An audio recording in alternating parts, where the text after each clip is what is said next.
Hey, what's up, Young Kings? If you're watching these videos in sequence, you'll know that my last video just ended abruptly. That's because my phone started ringing and it cut off the video. So I got it on Do Not Disturb. So we were at about 25 minutes on that video. So what I did, I went in and uploaded it anyways. I'm not about to do another take on that. This is kind of being unfiltered. We'll just pick up from that. So there's pros and cons to that. Since we're at 25 minutes and I was trying to stay about 30 minutes, by this being another video, technically I can go another 30 minutes. And who knows, we may do that. So when it was, that video was concluding on there, where I'm beginning now, is that I was saying part of self-discovery is never be taken care of by a woman and never take care of a woman. Like, you got to find that middle ground and you're navigating in relationships. Like, one of the best things I think happened to me in my life is that I got put out the house when I was 17 years old, and I was still in high school. I got kicked out of the house, and I haven't been back then. But I made it in my mind, made up in my mind, like, hey, if I'm going to make it, I got to make this on my own. Like, I've never depended on a woman or allowed a woman to put me out of another house. Like, maybe you can say the wife put me out, but my name is on that mortgage, and I've paid that for the entire time of 25 years of marriage. She hasn't paid one mortgage. So even though she'll get the house and stuff of that nature, I have the ability to go get my own house, bigger, better version of it. So I don't go backwards. And excuse my language, what I'm about to say. It's like, I fuck up. I mean, like, I'm not going backwards. If I got to do something, it's got to go forward. So it's just going to be continue to progress. And because if you give a man a fish, you feed him for a day. You teach him how to fish, you feed him for a lifetime. So don't get to a point, and I know I was saying in that video, and it's about being redundant, but I think it's important because I want you to hear this. You shouldn't be moving in a woman's house. You shouldn't be driving a woman's car. You shouldn't be borrowing no money from a woman, your significant other. And I'm gonna clarify this again. I'm not talking about women bankers or people that's professional women. That's not your woman, and her being a woman has nothing to do where you over her or anything of that nature. Even in a relationship, it's not like about you being over anybody. There is a head, and you are the head. But this does not give you the authority to be over every woman you come across. It's like, well, I'm better than you because I'm a man. I'm just talking about in a relationship context. Do not move in with no woman. Do not move in with no, because as soon as something happens, they're gonna say, "This is my house." Believe me, soon as things go wrong, they're gonna use that as a leverage to manipulate you. So do not ever move in with a woman. And I know there's circumstances, a situation where it may be a short-term thing of that nature. And if that's the case, make sure that is the case, that it's short-term in nature for you to get reacclimated and get on your feet. But as soon as you are able, even if it's a one-bedroom apartment, and I'll tell you a quick story on this. Like, when I came back to Lansing, chasing my family back in the 90s, I was already in the Army. I was on a full scholarship to college, and the wife had told me she didn't want to travel and be a military wife. So I turned down a full scholarship. I turned down a job and stipend and everything while I was going through college to come back in Lansing to start over from scratch. So when I came back, I had to move in with her mom. Obviously, my mom had put me out before I went, so I wasn't going to go back into that household. I had made up my mind I wasn't going back. But I moved in with her mom just until I got on my feet. And we had my daughter at the time, so we're living in a basement and stuff of that nature. And I remember incidents like, hey, it was right before dinner. I had just got back from work. I found a little job. And my daughter, Destiny, she wanted a sucker or something. And I told her she couldn't have it until after dinner. And her mom looks at her and is like, she can have it. This is my house. Like, she can have a sucker. And I remember being so like offended, like, hold up, man, this is my daughter. I wanted to have authority, but I didn't have any authority because I was under her roof, and I did talk with the wife about it, but immediately after that, I went and got me an apartment, and I struggled to get that apartment, and then from that apartment, I went and got a townhouse, and from that townhouse, I went and purchased a house, and from that house, now I'm over in a house that's over 4,000 square feet. So you start where you are, because as long as you're living with somebody else, you're gonna have to follow somebody else's rules. And I'm the type of person, like, I need to set the rules and conditions for my house. Like, I don't want to be told or people to be manipulating me because I'm living with them, driving someone's car. You don't want to be. And I remember when I bought my first house, bought a car at the same time, but she had bought the car, and I'm the one paying for the house, and she's paying for the new car. And I had this old car, Delta 88, and driving. I was comfortable driving back and forth to work, but sometimes on weekends I wanted to drive the newer car. And she used to tell me, like, no, don't drive my car. Like, what? I'm paying for this whole house and you talking about your car? So those are lessons learned. And I say that to say this, like, don't move in with no woman. Don't be driving a car. Don't be borrowing no money. Don't get to a point. Get on your grind and get on your purpose so you can be a man and take care of yourself. The other part of that, like I said in the last video as it ended abruptly, don't take care of no woman. This is not um, no goodwill thing where you think you're going to be this knight in shining armor, like it's your job to provide. And there's an element of providing there. But in this new age woman, like, she got to bring something to the table. She's got to be able to, and it may not all be equal. You know, it may not, if you provide in finance, you may be doing something else to take your finances to another level to equip you, would be better. But she's got to contribute. And part of that contribution, I think it is financial. And let me go back. You know, she should be paying some bills. And the reason I may be out of $3,000 a month, because I thought it was admirable. I thought that was my job to take care of all that. And in essence, it probably was for a 19s, 50s, 60s, 70s woman. That is, should have been my role. But I try to apply those principles to today age women. And with hypergamy and stuff that's going on, if they're not invested, when they check out, they're just going to take from you. They're not adding any value to you. So make sure you go through that. These have been some long intros, but if you listen to these nuggets, I'm telling you, you're going to be so much further ahead.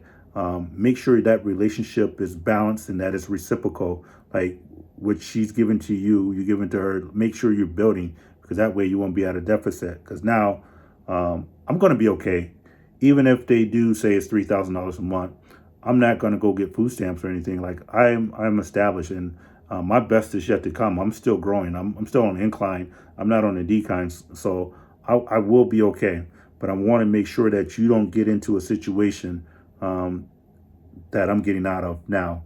And I will say this, like, if you're having a difficult relationship, adversity happens. A lot of things happen in life that are challenging, but don't think that it just gets better with time. Like, have an intentional plan. Have some checks and balances to make sure you're getting out of that, and that you're not in an elongated state of dysfunction where you accept it as your new norm. Because that's what I did. I accepted it as normal. This is just normal. I'll get through this, and we never got to a surplus. We was always at neutral or at a deficit. And if you find yourself barely at neutral or a deficit quite a bit, you're being depleted. And you got to have some intentional things in place to make sure that you go ahead and get that to the surplus, because you need to operate in abundance. As kings, we need to operate in abundance. We don't need to be at just enough or below. So if you're in a relationship where it's hard all the time and you find yourself not wanting to be there and you're questioning if this is the right relationship for you, have those hard discussions early. Don't wait till you get to 25 years of marriage and have your wife go out and sleep with a dude on a few weeks and just do all that stuff and just go off on that separate way, because they will discard you when you're no longer profitable to them. But as I mentioned in the last video, she called me a loser and that she wasted 25 years of her life with me. But her biggest accomplishment in life would have been being married to me. But the benefit of me is, like, I'm still me. Like, I still know how to fish.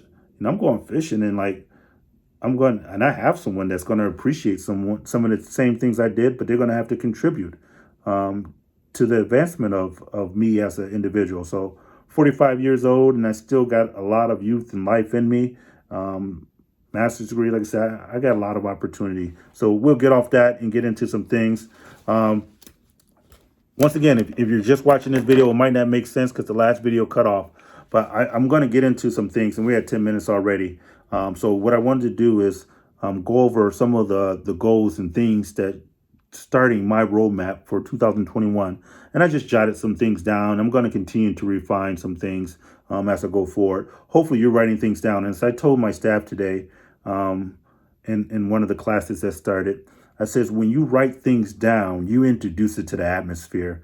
And now there's a charter out there to bring that thing to fruition. It doesn't happen automatically, but when you write it down, now you introduce it into this natural world. As long as it stays in your mind and you're thinking about it, it's going to stay in that imagination, in that dream state.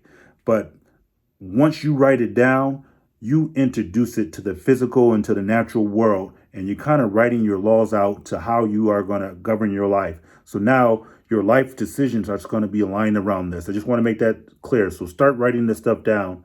Matter of fact, young kings, like from now on, when you start watching my videos, have a pen and paper down. Just jot some notes down and take some notes so you can start introducing things that you want to do, and leave things in the comment. Like if you got a question about something, if you got a challenge about something I said, I'm not perfect. I mean, almost, but I'm far from perfect. But if you got some more information you want, just leave it down. So vision for 2021.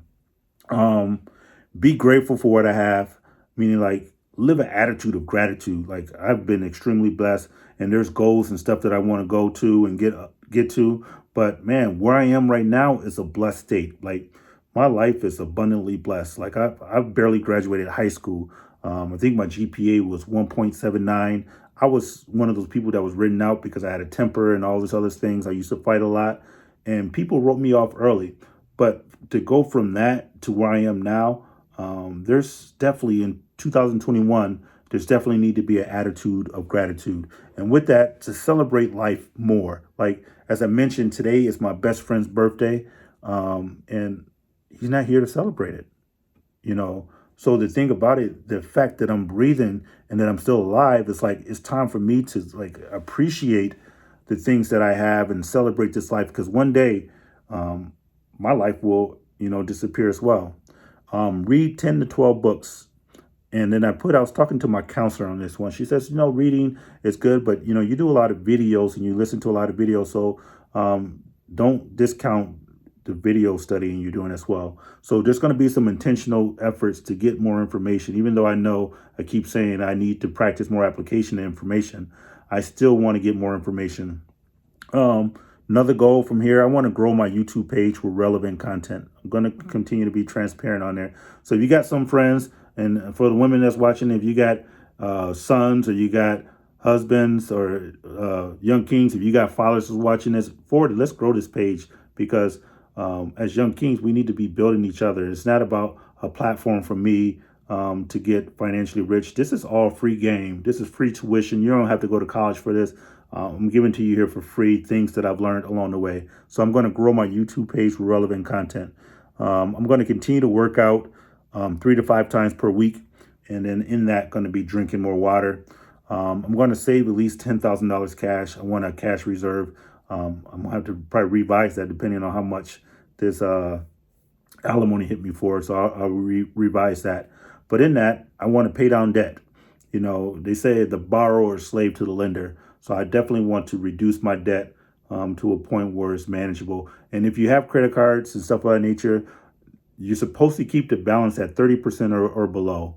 If you're above 30% on the credit card, then obviously you get negative reports on your credit. And I didn't understand credit as a young king myself. No one sat me down and talked to me about that. So maybe one of this series will be getting into some of the financial aspects. Not that I'm an expert, because you can't out-earn bad spending habits. Excuse me. So you got to make sure you get your spending under control. It's not how much you make. As I mentioned, like I make more than the young lady I'm talking to, but she saves a lot more. She's a great steward over her resources. Like for me, I increase my lifestyle, get a bigger house, get a boat, get a car, and I'm out there just living it. And there's nothing wrong with enjoying some of the finer things in life, but at the same time, I need to be a better steward and get down some of the debt. I'm going to invest in real fellowship with established men. Meaning like I'm going to sow into men and I'm going to allow men to sow into my life to build relationships and make sure that kings are building kings and stuff of that nature. I'm going to be more productive at work. There's an element of me that grows at work and excel, but I think there's another level I can go to. I'm going to meditate weekly, practice self-care, and learn to love myself. And that's another thing that's going to be evident in 2021. I'm going to clean my house weekly and be a better steward of what's been provided to me. And I'm already cleaning my house regularly, but I want to take it to another level of stewardship and make sure that I do that. Establish a healthy relationship without sex for at least 6 months. This young lady that I'm talking to, we're not going to get into the sexual activity right now. And this is, if you haven't seen my video on lust and pause, this is a part of that too. So figuring out if there's something there absent of the sex. And there is. The chemistry is strong. Very enjoy the vibe, but we're going to do this sex-free, just kind of going through and getting to know each other on a different level than just the sexual piece. So if you haven't, maybe I may do another video on how that's coming along, because it's difficult, but then again, it's not. So we'll continue to do that. So those are some of the things that I wanted to go over. As I mentioned, the self-discovery thing, Operation Lion King is restoring the Lion King. I did watch the Lion King. So if you watch the Lion King, put it in the quotes that you watched the Lion King. And man, there are so many things in the Lion King that really resonated with me. The movie opens up with Mustafa and his wife welcoming Simba into the world. And I recognize they went and, raised Simba and, the zebras and everybody's bowing down to the king. And that king was anointed at birth. Like they recognized his royalty at birth. And I was like, wow, that's how we are. We are created in God's image. Like the fact that God, like of the all the sperm that came, that could have been, God selected us to be participants in this thing called life. So we were anointed at birth to participate in living. So, and we've been held to a standard like, hey, and there's people around us that are seeing that. But the thing about that is like, everybody wasn't celebrating the birth of the new king. Some of them were mad, and some of them were in his own family. And Scar, the other lion, Mustafa's brother named Scar. And I tell you this, not only do you got some wounds, but you got some scars in your life. People they won't participate in the celebration of you, but they immediately start plotting for the destruction of you. Like, I'm going to say that again. You got some scars, in your life, that are trying to scar you, if not kill you, and take you out. So they won't participate in a celebration of you, but they immediately start plotting and planning to destroy you or kill you. My ex-wife was a scar. She was a scar in my life that, just didn't participate in uplifting me in any type of way, but participated in the destruction and making sure that, there's several conversations, and I won't go on another tangent about that. And that's going to be another one of my goals, is to leave her in my past, is not to let her sabotage my future relationships and stuff of that nature by engaging or being bitter. Because when something happens to you, there's two choices you really can make. And they both starts with a B. And the difference between the words is an I or an E. So when adversity comes, you can get bitter or you can get better. Now, there's a part of me that's still bitter about the things that transpired and things that my attorney told me as a result of court. And there's an element of me that's still bitter about that. But as I reflect more and more, it's like, man, I haven't been innocent in this process either. Like, this is an opportunity for me to get better. Like, there's an opportunity for me to really shape my life the way I want it. So in that aspects of things, it's like, man, it's time to get better. Like, my life 5 years from now, 10 years from now, God, and I pray I live a long time. Like, it should be drastically better than it is today with some intentional efforts. And part of that is on self-discovery. So as we get into the self-discovery thing, I wrote some notes down because I think it's important for us to be able to do that. So the first thing we went through last week was just kind of identifying who you are. So the step two for self-discovery, and this is what we're going to do because, as I mentioned before, he who looks without dreams, he who looks in with awakens. But you need to be awake in order to accomplish your dream. So the second part of that is explore your passions.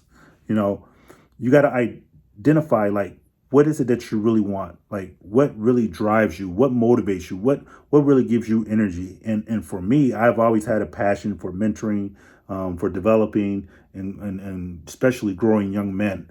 That's always been because I was like, to be honest, like I have four daughters and I used to always want a son, you know, and I understand that it's the man that determines the sex, but I think there's so much brokenness in me and that I can contribute to the healing of someone else. As I heal myself, I think there's an element of me that's supposed to be reaching back to other young men and encouraging them to be better and learn from my mistakes. Because they said the difference between a wise person and a smart person is that a smart person learns from their mistakes and a wise person learns from other people's mistakes. So I had to go through life being smart and trial and error, making mistakes and then trying to learn from them. Where I want you all to be able to go through and be wise. So, what are your passions? And the way you may find that out is like explore what you want to do. You may have to go out and volunteer. And volunteer work is not necessarily bad. I know a lot of people in this new generation, they think, well, I don't want to do nothing for free. But really, you can tell a lot about a person what they would do for free. Like, especially if you're underemployed or you're looking for a transition into another area and you haven't yet got an opportunity to get paid for that, some of your best experience may come in and volunteering in that area. So you can put on your resume that you volunteered because what volunteer shows that employer is that, hey, this person has a passion for this. They're willing to do this for free. And one thing you can't really create in somebody is a passion. So you realize that your passion, there's God will make room, you know, he'll make room for your gift. So find out when you're exploring yourself, what do you enjoy doing when you spend your time? Like, what is it that you enjoy doing? Like, and make sure that it's something that's connected to something being productive. You don't want to just be enjoying sitting on the couch watching TV, watching sports. And I used to tell my kids and I tell people that I mentor, it's like, look, the people you're watching are at work doing their dream and you're wasting yours by watching them at work. So the actors that's on the TV, the athlete that's on the field or on the court that's doing it, you watching them at work. So don't lose your job watching somebody else work. You need to get busy working at your job and figuring out what it is that you need to do and what you can do to move yourself to a new level. And that's what they say about entertainment. It's like you got to be careful. And I'm not saying that you should work all your life and not have any fun, but be careful that it's balanced because entertainment, meaning like you enter and then you tain, man. Like it's just like you find yourself where you're watching TV and you watch one show, you watch one game, and then next thing you know, you watch another game, and then next thing you know, you watch a show, and the next thing you know, it's the end of the night. Like you haven't accomplished anything other than watching other people work. So be careful that you don't just waste your life watching others, that you actually participate in your life.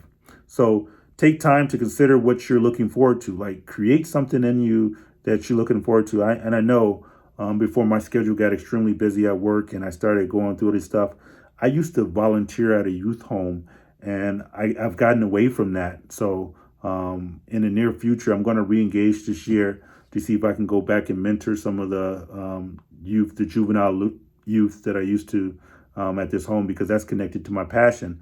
And I used to get inspired by going, and I used to only meet with them once or twice a week. So I'm going to cater my schedule to make sure I can get back out there in these homes and start investing, if not in that area, but in another area like that. Step 3 to self-discovery, like try new things. Like the definition of insanity is doing the same thing, expecting a different result. Like you can't repeat patterns. And I've done this for 25 years of marriage, thinking like, hey, if I do it with more intensity, if I do it with different, like doing the same thing is going to get the going to get the same result. So if you want something different, you got to do something different. Just as I was mentioning about my beans. Like if I would have went in and did the exact same thing again, put all the ingredients without changing something, I would have been a fool to think that I was going to alter the taste. But I had to go in there, I had to adjust some of the ingredients in order for it to have or yield a better result. The same is true with this new relationship with this young lady I have. It's like if I get into this new relationship and I bitter and everything hurt from this last relationship and I try to do the same things I did there in this new relationship, it's going to end up in the same result. Well, and I don't even think that's possible, um, but the reality of it is, try something different, try something new. When I was going through this phase, when I got back from Africa, um, my wardrobe and it's still evolving. I'm not no GQ model or something like that, but I'm progressing in how I dress. And what I had to start doing, I had to open my mind up to different things. Like so, I forced myself. Like when I go to a department store or go to a store or look for some clothes or whatever, things that I normally would walk by and say, you know what, that's not me. I'm not wearing that. That's not who I am. I started to question myself. Like, what? Who says that's not you? Who says you can't wear that? Are you wearing it for you? Or are you wearing it to impress other people? And I have started to force myself to wear shirts and stuff that have awkward patterns, button-up shirts, because I'm grown. I'm not trying to be young. I'm a grown man, so I'm a professional as well. So button-up shirts, I've been pressing the envelope on the different patterns and stuff.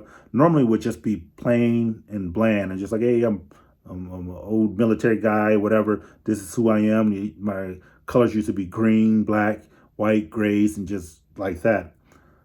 But when I started questioning why I was only gravitating to those colors and started, exploring out and doing different things, forcing myself to buy things that were different just for the sake of putting me outside of my comfort zone, you'd be amazed at how many compliments I get. Oh, that's a nice shirt. That looks well on you. Like there's blessing coming out of trying different things, and you don't have to try it and stay with it. If it doesn't work for you, it doesn't work. But make sure it doesn't work for you because it doesn't work for you, not because of what you think other people may want or what they may do. So we're going to stop at try new things today. Let's make sure that you try new things. So to sum up both the videos, I did have a scripture to go to.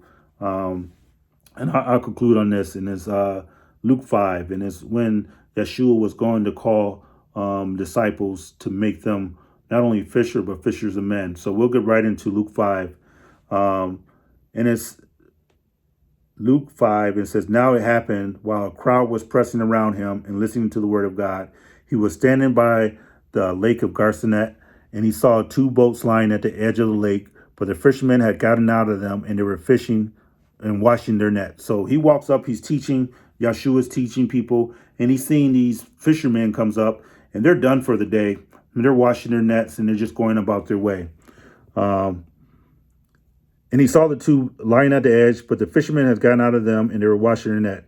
And he got into one of the boats, which was Simon, and he asked them to push out a little from the land. So they're coming back and he's trying to go back out and say, hey, let's push out a little from the land. Let's go back out here and do some things. And he sat down and began teaching the people from the boat.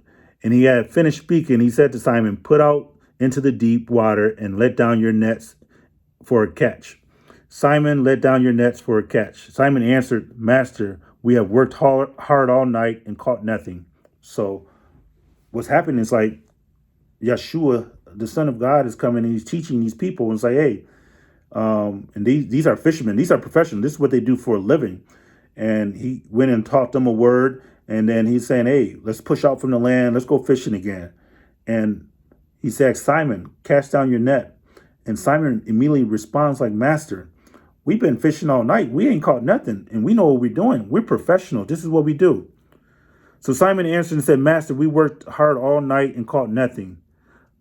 But I will do as you say and let down the nets. And when they have done so, he enclosed a great quantity of fish that their net begins to break.